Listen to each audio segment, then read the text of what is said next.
Hey, welcome back. Something a little different tonight, got a leveling guide for you guys. And just some background if you're new to the channel, I'm Waves. I am a Asheron's Call speedrunner and challenge runner. I've been on Levistras, which is a no botting, no macroing server for about 3 years. So I think I know a thing or two about leveling in this game. I can probably get you right. I bet I can. So before we start, I'm going to talk briefly about the advantages of starting with these different classes, and then we'll make a build. Alright, so the Asparians, these first 4 human races, they all start with Jack of all trades, which is a pretty nice aug. And really important about these augs, so you'll end up with all of them eventually. So it's not really important, but it will affect a little bit how you start.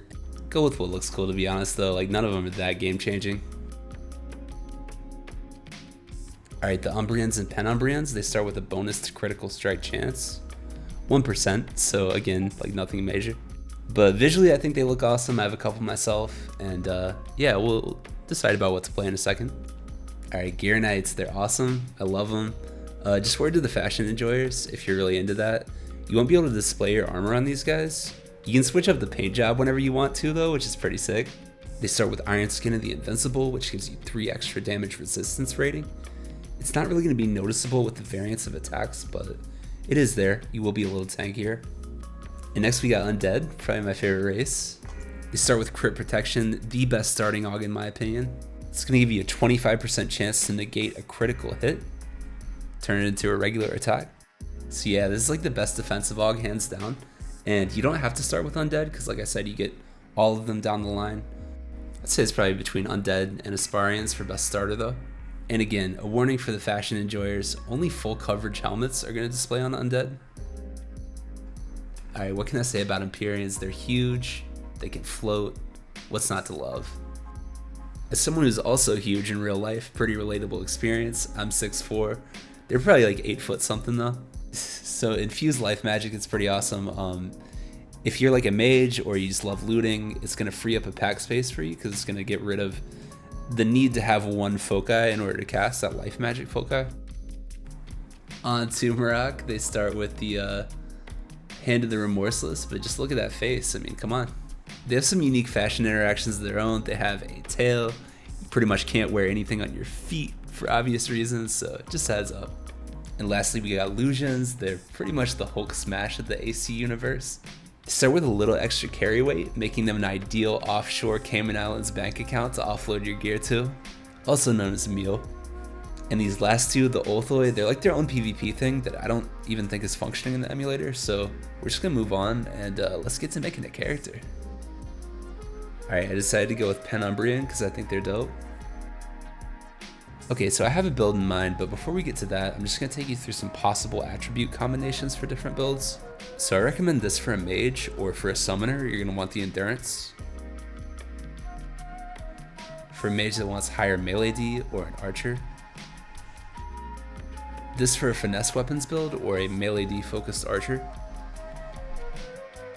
And finally, if you have a strength character, whether it be two-hand, heavy weapons, light weapons, or idlattle, or for a tinker character, it's also a pretty good stat spread. Alright, but we're actually going to go with the summoning build, so we're going to go ahead with this. So we got spec summoning, train creature, healing, Monacy. Alright, and here's the kickers, train void magic, and if you're like a new player to AC, don't copy this build, I wouldn't recommend it, but you know, if you're a veteran player and want to try this out, I'm going to be playing without melee D like at all, though. But yeah, our next skills to prioritize would be item and life magic in that order, and then lockpick actually, yeah. Alright, get the drip right, crucial. Do your character customization.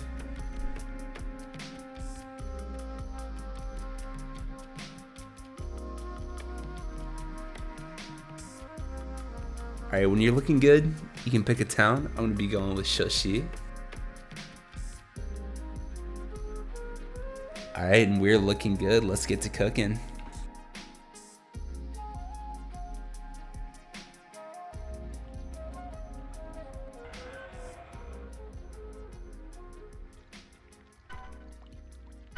Alright, so huge min-max here.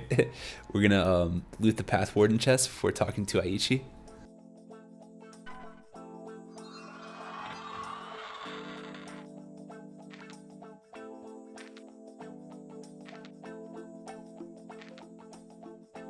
We're going to equip this Path Warden trinket, which gives us a 4% bonus to XP. Then to snag the rest of these, and I don't really need them, but just to show you, I'm going to raise strength a couple points.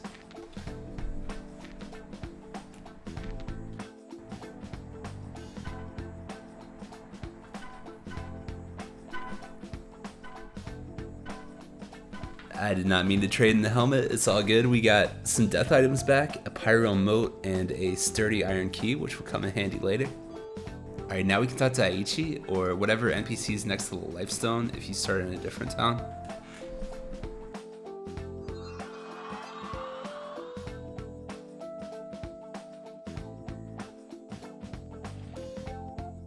Alright, work your way to the top floor of this bar and talk to Benjiro.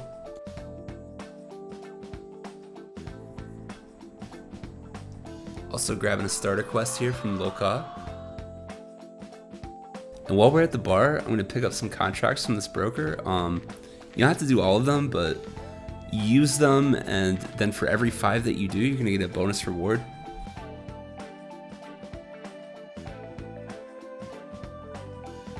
Alright, so now I'd recommend you stop, go into the character menu by pressing F11. Get all your settings, keybinds how you want them, because I think a really big part of Asheron's call is just controls, being comfortable with them. And if anything's ever unintuitive or you're struggling with something, ask, because maybe there's a better way that you're not considering, or maybe you need to change something. So yeah.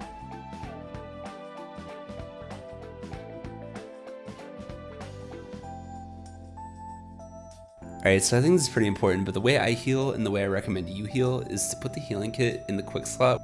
So mine's in quick slot 1, then I'm going to scroll down to select self and bind that to something.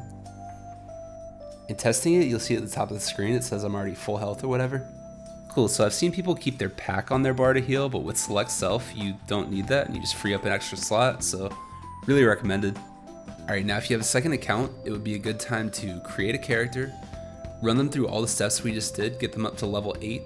A Tinker Crafter character would make sense, but it can be anything because you can respec later. But you want to form an allegiance, so you want to swear in, and then as long as the character who swears is the same or lower level, that other character is going to receive pass up XP, and boom, you're now leveling 2 characters for the price of 1. It's a pretty sick deal. Alright, so with that taken care of, we're ready to hit our first starter quest, which in our case is Loka.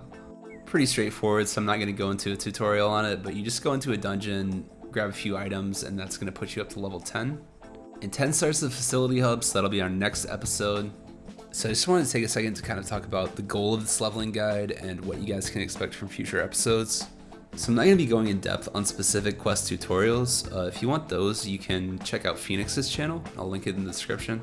But I'll definitely point you in the right direction, and even if you're a veteran player, stay tuned, because I'm going to be talking strategy, I'm going to be talking my approach to things, and, there might be something you pick up on, so make sure you're subbed to the channel if you're not already, check out Fenix's channel, and get that starter quest done. I'll catch you guys on the next one.